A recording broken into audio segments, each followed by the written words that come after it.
We are wet, yet we were dry sketches moments ago. A contradiction.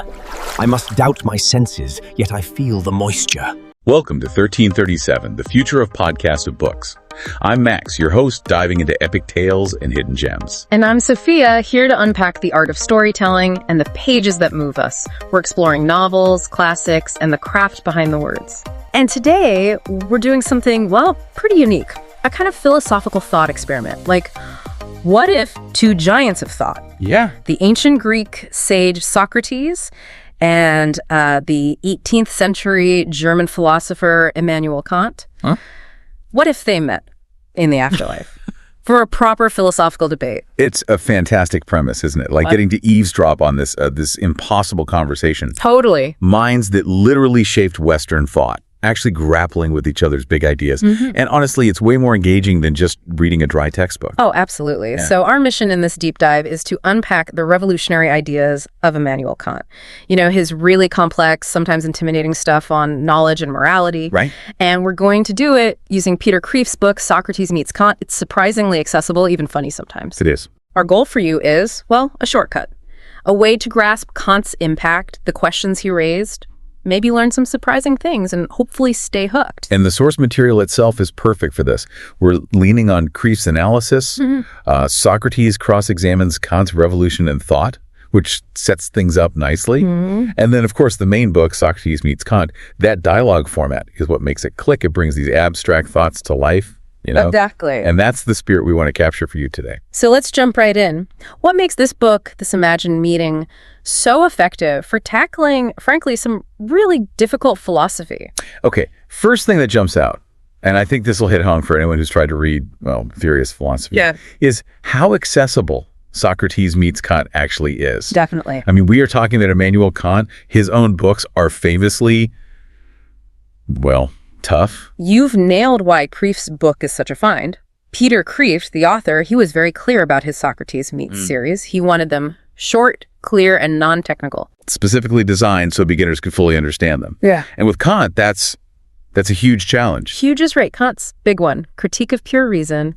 It's legendarily super long and difficult, that really heavy Germanic academic style. Oh, yeah. Kreeft even says it's the kind of thing that makes beginners just despair, feel totally lost. Exactly. So this book, it's like a lifeline.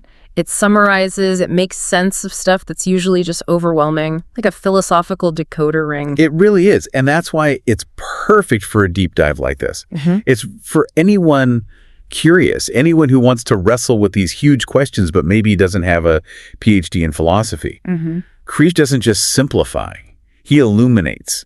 He makes it graspable without dumbing it down. It's like having a really smart, funny guide through this dense forest of ideas. And the setting he picks, Socrates and Kant meeting in purgatory, or, as Kreeft jokes, a place where the Tower of Babel has been undone. Right. So they could speak Greek, German, but we hear it in English. It's clever. It just pulls you straight into their chat. It really does. It sets up this amazing clash of minds across centuries. And Socrates, naturally, he slips right into his old role. The cross-examiner. Exactly. The host and master of the conversation.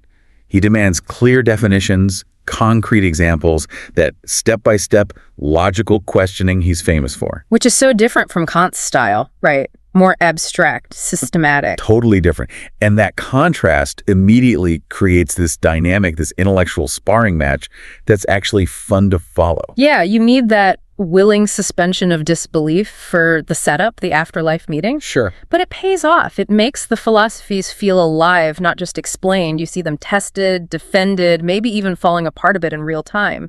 It's philosophy as a contact sport. And it's not just about the logic chopping. It's brilliant at bringing in their personalities, even humor, which is often missing from philosophy, let's be honest. Totally. The book's full of little details about Kant's peculiar habits. It paints a real picture of the guy. Oh, the anecdotes are great. You mentioned Heinrich Heine describing Kant's life, this mechanically ordered, abstract old bachelor life. Yeah.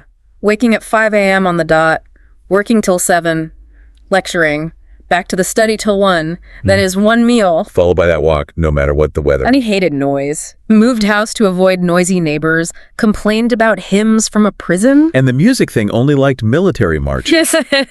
It's such a funny contrast, right? This super rigid, routine-bound guy and these incredibly radical, destroying, world-crushing thoughts, as Heine put it. How did that mind produce those ideas? It's wild. And Socrates in the dialogue, he's got that twinkle in my eye. He can't resist poking a little fun at Kant. Especially about the walking thing. Right. Kant walking alone because talking outside apparently makes you breathe through your mouth, which is unhealthy. Socrates has a field day. It's genuinely funny. But Socrates admits he's maybe even uglier, shorter, and more eccentric himself. Yeah, he compares their quirks. And that personalization, the humor, it makes the dense philosophy so much more relatable. It stops it being just dry and academic. You remember these giants were, actual people. Yeah. With odd habits. Like Kant's definition of marriage, so clinical. Oh, that's a classic example. Yeah. An agreement between two people for the reciprocal use of each other's sexual organs. Not exactly poetry, is it? Not at all. But it shows how Kreeft weaves these personal bits into the philosophical critique. It highlights Kant's very formal, abstract way of thinking about, everything, even sex. So, okay, we've got this great setup, this accessible style. How does the book actually structure the deep dive into Kant's philosophy? It's pretty neat, actually. It splits Kant's system into two main chunks. Okay. The first half tackles his epistemology, that's his theory of knowledge. It mainly unpacks and critiques the critique of pure reason, asking, what can we actually know? Right. Then the second half zooms in on his ethics. It's a much closer look at his grounding for the metaphysics of morals. The question there becomes, how should we act? So knowledge first, then morality. Theory, then practice. Pretty much. It tackles the two huge pillars of Kant's thought really clearly. It gives us a great roadmap for our own deep dive today. Perfect. It lets us follow that logical path, starting with how Kant thought we know anything before getting into how he thought we should behave. Makes sense. All right, let's dive into part 1. Kant's theory of knowledge, his epistemology. This is where Heine called him the great destroyer in the world of thought. Yeah, pretty intense label. Said he put a king and the other a god in the scales. What was that all about, and how did Kant even react to being called a destroyer? Well, interestingly, Kant pushes back hard against that label. He insists, very clearly, he destroyed not reason, but only its false pretensions. So he wasn't attacking reason itself. No, he claimed his real goal was to make room for faith. That's key. By showing the limits of what pure reason can know about the world, he thought he could protect things like religious belief and morality from being, disproven by science or philosophy. That is a surprising defense. Okay, so let's get into the core idea here. Kant's Copernican Revolution. What did he mean? Why was it such a huge deal? Okay, yeah, this is probably his most famous idea. It completely flips the old way of thinking about knowledge. Before Kant, the dominant idea from guys like Aristotle, Locke, was that our knowledge has to match up with objects out there. So our minds are like mirrors, reflecting reality. Exactly. Passive mirrors, the world's out there, structured, and our job is just to see it accurately. Like seeing a tree, my mind just gets the treeness from the tree itself. Right, but Kant spins it around. He says, no, objects must conform to our knowledge. The mind isn't passive, it's an active shaper. Maybe even a creator of our experience. Like an artist with clay? Sort of. He says our minds impose basic structures, forms, categories, things like cause and effect, substance, even space and time, onto the raw data coming from our senses. The order we see isn't out there, it's in us. It comes from our mind's own structure. Whoa, so the Copernicus analogy. Just like Copernicus said the Earth goes around the sun, Kant says the object we know goes around us, the knowing subject. You got it. We're not just receiving, we're constructing the world we experience. Which means, and this is huge, we can never really know reality as it is in itself, only reality as our minds shape it. That's mind-bending. Still feels relevant today with cognitive science and all that. Absolutely. And this whole revolution, it was Kant's way of rescuing science from skepticism, particularly from David Hume. Hume. Kant said Hume woke him from his dogmatic slumber, right? He did. Hume argued we can't actually know universal laws like causality just from experience. We see event A, then event B, again and again. Like fire, then smoke. Right. We see the sequence, but we don't actually see the necessary connection, the causing. Hume said it's just a mental habit and expectation. But isn't that kind of obvious? Why was that so dangerous for science? Because science depends on cause and effect. If causality is just a habit, then all scientific laws are built on sand. It leads to massive uncertainty. Okay, yeah. Kant agreed with Hume. We don't perceive causality out there. But his solution was brilliant. Causality isn't in the world, it's a necessary category our minds impose. We can't help but think in terms of cause and effect. It's like the operating system for our experience. So we can have scientific laws because our minds are wired that way, but the catch is we're discovering the laws of our own minds applied to sense data. Exactly. Not the laws of raw reality itself. Which leads back to that big consequence. We can know phenomena things as they appear to us, structured by our minds. Right. But we can never know noumena things in themselves as they are apart from our minds. And that distinction, for Kant, is what makes room for faith. If reason can't know ultimate reality God, the soul doomed with it, then it can't disprove them either. Morality and faith are safe from reason's attack. Okay, it's a seriously clever system. Very neat. But Socrates, he doesn't just buy it, does he? He goes right for the foundations. Oh no, Socrates immediately flags Kant's whole starting point. This idea of reason critiquing itself. Can reason actually stand outside itself to judge itself? Like being the judge and the defendant in the same trial. Exactly that analogy. Socrates asks, how can one critique reason without standing outside of reason? Are you just stuck in a loop? It's the critique of the critique. Yeah, how do you draw the boundary lines of thought without somehow thinking beyond those lines? Right. And then Socrates hits Kant with a bunch of really sharp self-contradiction arguments. These are key to the debate. Okay, like what? First, the most obvious one, knowing the unknowable. If we can't know anything about things in themselves, how do we even know they exist? Right, just saying they exist seems like knowing something about them. Exactly. To posit them, as Kant does, seems like you're already knowing the unknowable. Socrates basically says you're claiming knowledge about something you claim is unknowable. It's a definite snag. What else? Then there's the infinite regress idea. It's a bit tricky. If the phenomena, let's say the structured experience AB that our mind creates from raw data A, if that experience AB is also something our mind structures just by thinking about it. So experiencing the experience creates another layer, like ABC. Potentially, yeah. Does it go on forever? A, B, C, A, D, C, D? If it doesn't, if we just know AB directly as it is, well, that contradicts Kant's main point that we only know structured appearances. That's clever. It forces Kant to either accept an infinite regress or contradict himself. And the boundary analogy drives it home. To map a country's border, you have to conceptually stand outside it. Right. But to map the border of thought itself, you need to think the unthinkable. It seems impossible. These are really powerful points. What's the biggest contradiction Socrates finds? Maybe the most devastating one is about Kant's own philosophy. If Kant says we can't know objective matters of fact about reality in itself, Yeah.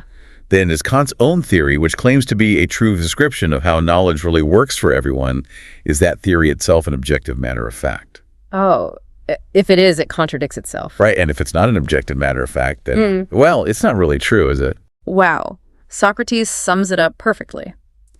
If your philosophy is really true, then we cannot know that it is really true. It's a killer paradox. So Socrates basically accuses Kant of being both a new kind of skeptic, even more skeptical than Hume, and a dogmatist. Yeah, skeptical because he denies any knowledge of things in themselves. Yeah. Dogmatic because he just posits these innate mental categories without, Socrates thinks, enough proof. Treating his big idea like a fact, not a hypothesis. How does Kant even try to respond to all this? Well, he makes some crucial distinctions. He tries to separate understanding things in themselves, which he says we can't do, from simply positing or postulating them, which he says we can and need to. Okay. And he refines the difference between transcendent, meaning totally beyond our reach, unknowable, and transcendental. Transcendental being. Transcendental refers to the structures within us, the conditions in our own minds that make experience possible in the first place, like space, time, causality. So it's his way of saying, okay, we can't know ultimate reality, but we can know the rules of our own minds, and that's enough for science and experience. That's the core of his defense. It's subtle, but ingenious. But Socrates still pushes back on the nature of knowledge itself, right? The active versus receptive part. Yeah, he challenges Kant's idea that knowledge is only about the mind actively imposing form. Socrates uses education as an analogy. A good student is active, sure, they engage, they think. But they also have to be receptive, right? Open to the material. Exactly. Activity doesn't rule out receptivity, they work together. And Socrates brings up that sexual analogy. He does. Phenomena, our experiences, are like the children born from the parents of the mind of the world. Okay. But he points out that for Kant, the mind is the active father imposing form, and the world is the passive mother providing raw stuff. which is the opposite of how someone like Aristotle saw it. Kant flips the traditional roles. So, after all that back and forth on epistemology, what's Socrates' final verdict? He calls Kant's system a beautiful building with a questionable foundation. Ooh, that's poetic, but damning. It really is. It acknowledges the impressive structure, the systematic power. But questions if the whole thing is built on solid ground. It perfectly captures that central tension. Okay, so if Kant's theory of knowledge is that beautiful building on shaky ground, let's move to the second major part of his system, his ethics. Right. This comes mainly from his book, Grounding for the Metaphysics of Morals. And here, Kant is all about purity, isn't he? Absolutely. He wants to work out a pure moral philosophy, completely cleared of anything empirical, anything that belongs to anthropology or just, how humans happen to be. He wants to strip away feelings, desires, consequences, circumstances, everything except the core rational basis of morality. Precisely. For Kant, morality isn't about getting happiness or following inclinations or even achieving good outcomes. It's solely about the purity of motive, acting purely from duty. Just because it's your duty. Full stop. Full stop. Which is a huge break from someone like Aristotle, who focused on happiness or human flourishing, or even traditional views that look at the act, the situation, and the motive. For Kant, the why is everything, the intention. So if doing your duty makes you absolutely miserable, or maybe even leads to bad things happening unintentionally, that doesn't matter, morally speaking, as long as your motive was pure duty. According to strict Kantian ethics, yes. The moral worth lies in the dutiful intention, not the outcome or your feelings about it. It sounds incredibly rigid, I know. It does, almost cold. Which brings us to his big principle, the categorical imperative. Right. So an imperative is just a command for a will, like ours, that isn't perfectly rational. We get swayed by desires, right? He splits imperatives into two types. Hypothetical ones are means to an end. If you want X, then do Y. If you want to be happy, be good. They're conditional. Okay. But a categorical imperative is different. It's necessary in itself, unconditional. No ifs. It's just be moral, period. Because it's the rational thing to do. He's searching for an absolute moral law, right? Something universal, like a moral law of non-contradiction. The bedrock of rationality applied to action. Exactly. He wants the fundamental grammar of morality. And he gives us a few different ways to formulate this categorical imperative. The first one is about universalizability. The golden rule one? Sort of, but with a Kantian spin. Act only according to that maxim whereby you can at the same time will that it should become a universal law. Okay, break that down. A maxim is like the personal rule I'm following. Yeah, the principle behind your action. So before you act, you ask, could I honestly, consistently will that everyone act on this same principle in this situation? Like if I want to steal something, can I will that everyone steals whenever they feel like it? Kant says no. Because if everyone did, the whole idea of property would break down. Stealing itself wouldn't even make sense anymore. You'd be willing a contradiction. You're willing both. People should respect property, so you have something to steal, and I don't have to respect property at the same time. That's the contradiction in the will for Kant. That's how you know the maxim is immoral. Okay, that makes sense. But Socrates raises a question here, doesn't he? Is it maybe too formal? Yeah, Socrates pushes back. He wonders if it lacks content. His provocative example. What about a world of orgies? If everyone had perfect contraception and consistently willed universal free love, would that pass the universalizability test? Even if it passes the consistency test, it might still feel wrong to us.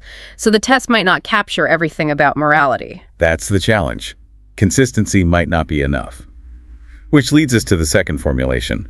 This one feels much more substantial. The one about treating people as ends. Right. Act in such a way that you treat humanity, whether in your own person or in the person of another, always at the same time as an end and never simply as a means. That feels powerful. Don't just use people. Respect their inherent worth. It's basically the foundation for human rights talk. It really is. And Socrates points out, this brings in metaphysical content. It forces you to see persons as fundamentally different from things. They have dignity, intrinsic value. It relies on that idea of responding appropriately to reality, treat a person like a person, not a tool. Exactly. Kant actually argues this is how practical reason does access something like the thing in itself, not by knowing it theoretically, but by recognizing its moral worth. Interesting. Okay, what's the third formulation? This one's about autonomy of the will. The idea is that the rational will doesn't just follow the moral law, it is the moral law. It legislates it for itself. So we give the law to ourselves. That's autonomy. Yes. He contrasts autonomy, self-law, with heteronomy, other law. Heteronomy is when the law comes from outside from God's commands or your desire for pleasure or fear of punishment. For Kant, true morality must be autonomous. But this is where Socrates really digs in, isn't it? This sounds like man usurping the role of God. That's his core critique. If I make the law for myself, how can it truly bind me? Socrates asks, if you bind yourself, you can also release yourself. Where's the real obligation? Yeah, if I'm the lawmaker, can't I just change the law when it's inconvenient?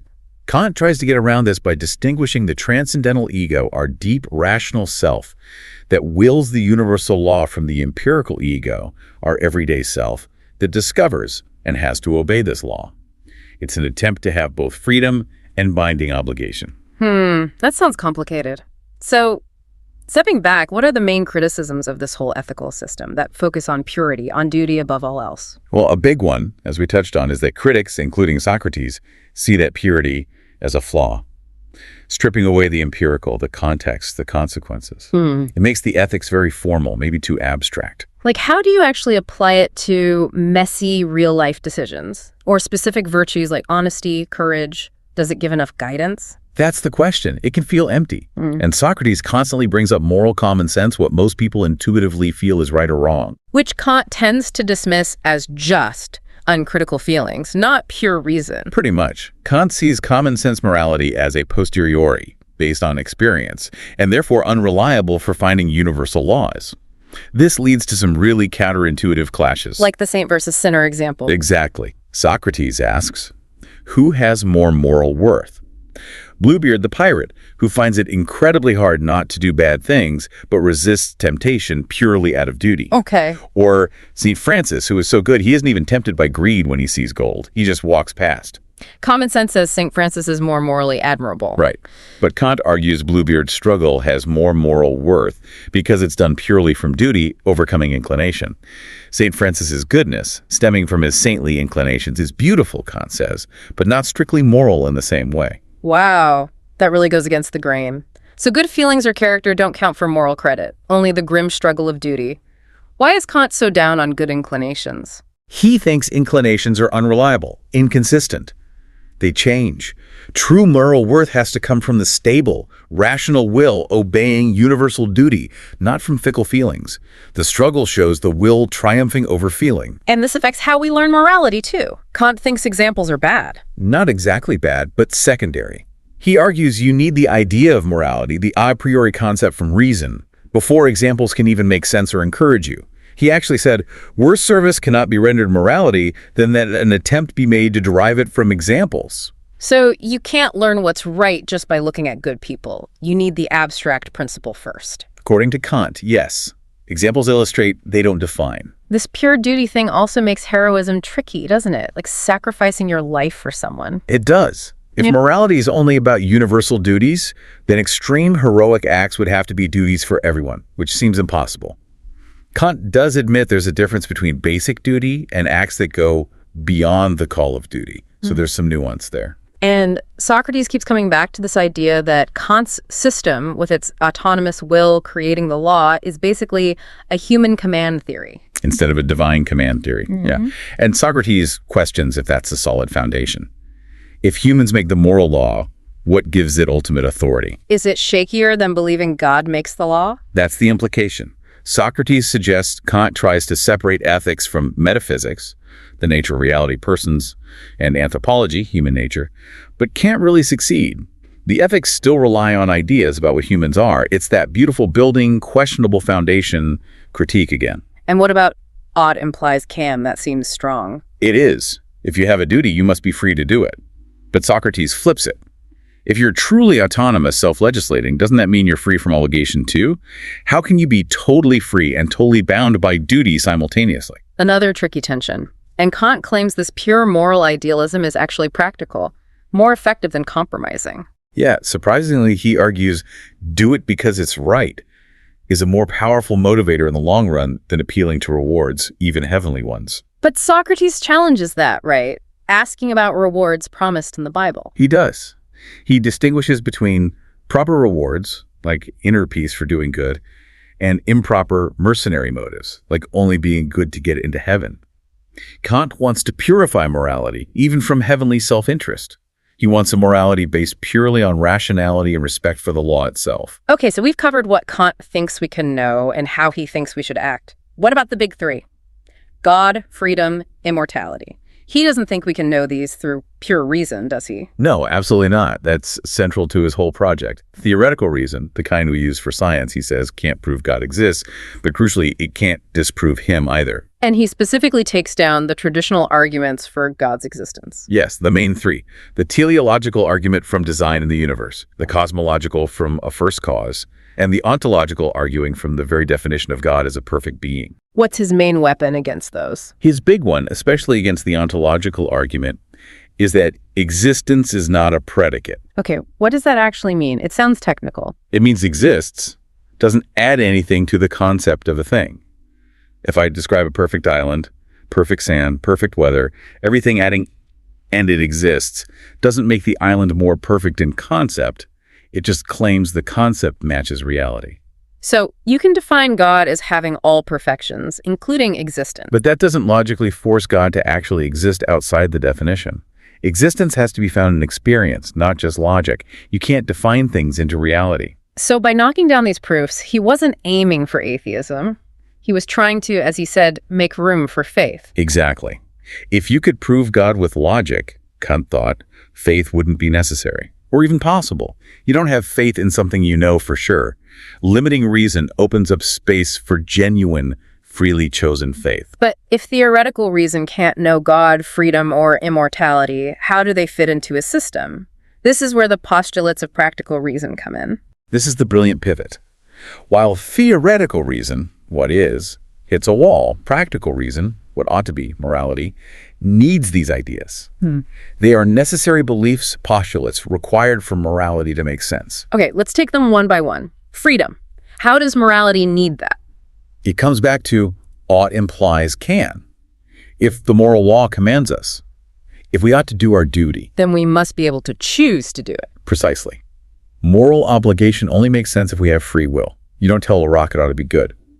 The very fact that we feel moral duty tells us implicitly that we are free agents capable of choosing. Okay, freedom is necessary for moral responsibility. What about immortality? Immortality is needed for a couple of reasons. First, for achieving perfect virtue, the highest good. Kant thinks we can't reach perfect moral goodness in this short life, so we need an infinite actual life to keep progressing towards it. And the second reason? Justice. Morality demands that ultimately virtue should be rewarded with happiness. Well, we see that doesn't always happen in this life, right? Good people suffer. So immortality is needed for a future state where perfect justice occurs, where virtue and happiness are finally perfectly aligned. And God. What's his role as a postulate if he's not the one giving the initial commands? God is postulated as the necessary guarantor of that final alignment of virtue and happiness. He's the power that ensures the universe is ultimately just, that the highest good is achievable. He's like the ultimate backstop, making the moral project rational and hopeful, rather than the source of the moral law itself. So God comes in at the end of the ethical argument, not the beginning. Right. For Kant, morality leads us to postulate God, not the other way around. He thinks morality can be universal precisely because it doesn't depend on already believing in God. This connects to Kant's broader views on modernity, right? He saw it as progress, as humanity coming of age. Yes, especially in politics and religion. Politically, he hated paternal government, the state trying to make everyone happy. He wanted a patriotic government that just protects rights and maximizes freedom. Freedom over happiness. For Kant, absolutely. Dependence, even on a kind ruler, destroys freedom. He famously said, submitting to a good dictator is even worse than a cruel one, because you willingly give up your autonomy. Wow, that's intense. How does that link to religion? It's a parallel. He saw traditional religion, based on heteronomy, just obeying God's external commands like a child, as immature. Autonomy, where we follow the moral law because our own reason shows it's right, is the mature, enlightened religion. His kingdom of ends is where everyone is a rational lawgiver, an adult. But Socrates pushes back hard on this coming-of-age idea, doesn't he? Calls it an assumption. He does. He says it's highly disputable that humanity has just magically matured. And he questions how Kant's autonomous religion fits with traditional ideas like praying to God as Father or God making covenants and giving specific commandments. Does Kant's God still command anything, or is he just a philosophical necessity? Kant would say God underpins the rational moral order, but the content of morality comes from our own reason. Socrates worries this reduces God to an abstract ideal, maybe not the personal commanding God of Scripture. It's that human command versus divine command attention again. And there's one last really subtle point Socrates makes about the transcendental ego. Yeah, this is deep water, but it's a final logical jab. The transcendental ego is supposed to be the pure subject of thought, the I that thinks but can never itself be an object of thought.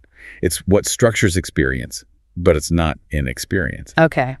Unknowable subject. But Socrates points out that as soon as Kant starts describing it, analyzing it, giving it properties, he's turned it into an object of philosophical reflection. Which Kant's own theory says should be impossible. Exactly. He's claiming to know something about the ultimate knower, which should be unknowable. It's like trying to see your own eyeball directly. Socrates suggests it's a fundamental self-contradiction right at the core of Kant's system of knowing. So even the thing doing the knowing becomes something Kant claims to know, violating his own rules. Another questionable foundation. Seems to be Socrates' final verdict on that point. A deep, perhaps inescapable, logical inconsistency. Hashtag tag outro. Wow, what an intellectual workout that was. We've really gone deep into Kant's world today, using Socrates as our sharp-witted guy, all thanks to Peter Kreeft's fantastic book, Socrates Meets Kant. It's been quite the journey. We've wrestled with that core tension in Kant, his revolutionary ideas about how our minds shape knowledge. Right, the Copernican Revolution. And then his incredibly demanding ethics, based purely on duty, cutting away feelings and consequences. And we saw Socrates relentlessly probing for those internal contradictions. Yeah, especially the clashes between the theory of knowledge and the ethics, and that constant friction between demanding autonomy and needing obligation. Definitely. But even with Socrates' sharp critiques, you just can't deny the sheer power and influence of Kant's thought. He completely changed the conversation in philosophy. For sure. His ideas about human dignity, duty, the limits of reason, they're still shaping how we think today. And hopefully, Kreeft's accessible approach and our deep dive today shows you that you can engage with these huge, complex ideas. It helps you navigate the tough text, pull out the core arguments. And just wrestle with the big questions yourself. Exactly. It shows philosophy isn't just some dusty old thing. It can be alive, challenging, even funny. It's about thinking critically and being better informed. So we want to leave you with a final thought to chew on, something that spins out from all this. If Kant is right, even partly, that our knowledge and morality depend so much on structures we impose, on laws we give ourselves, what is the ultimate source of truth, of obligation? Is it all just us, our rationality? Or is there something more, that thing in itself, maybe forever beyond our full grasp, but still somehow grounding everything, still calling to us? It's a question that definitely sticks with you, something to ponder. Keeps the philosophers busy anyway. Thank you for joining us on this deep dive. We hope you feel a bit more informed, definitely more curious, and maybe inspired to tackle some big ideas yourself. Keep asking those timeless, sometimes childlike but essential questions, but is it true? And keep seeking clarity in a world that often seems to prefer easy slogans over hard-won substance. Until next time, keep thinking, keep questioning, and keep diving deep. Be sure to visit us at 1337podcast.com. We've got tons of resources and discussions there. Thank you for joining us on this enlightening adventure. It's been a pleasure. Thank you, and see you next time. Strength and honor. I am Spartacus. Thanks for watching. Tap into 1337podcast.com.